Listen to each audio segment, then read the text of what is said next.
जिस Bear Grylls को आज दुनिया सर्वाइवल एक्सपर्ट के नाम से जानती है, वो एक टाइम पर चल भी नहीं पाते थे, क्योंकि ब्रिटिश स्पेशल फोर्सेस की एक पैराशूट ट्रेनिंग के दौरान लगभग 16,000 फीट की ऊंचाई से जंप करते वक्त उनका पैराशूट पूरी तरह नहीं खुला। वो बुरी तरह अपने ही पैराशूट के ऊपर जमीन पर गिर गए और उनकी स्पाइन 3 जगह से टूट गई। उस वक्त बेयर ग्रिल्स ब्रिटिश आर्मी की सबसे इलीट स्पेशल एयर सर्विस यानी SAS का हिस्सा थे, जो दुनिया की सबसे टफेस्ट स्पेशल फोर्सेस यूनिट्स में से एक मानी जाती है। डॉक्टर्स को लगा कि शायद वो दोबारा कभी नॉर्मल जिंदगी नहीं जी पाएंगे, लेकिन उन्हें शायद ये नहीं पता था कि वो SAS है। एक्सीडेंट के सिर्फ 18 महीने बाद 23 साल की उम्र में उन्होंने माउंट एवरेस्ट को समिट कर लिया और वो एवरेस्ट पर चढ़ने वाले उस टाइम के सबसे यंग ब्रिटिश क्लाइंबर्स में से एक बन गए। लेकिन सवाल ये है कि वो आर्मी वाले बेयर ग्रिल्स से टीवी वाले बेयर ग्रिल्स कैसे बने। उनकी ये एवरेस्ट क्लाइंब की अचीवमेंट पूरी दुनिया में हेडलाइन बन गई।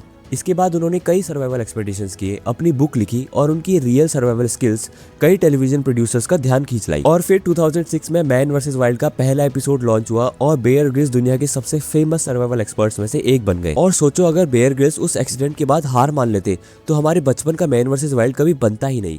लेकिन अगर आपने कहानी यहाँ तक सुन ली है तो ऐसी और कहानियों के लिए फॉलो करना मत भूलना।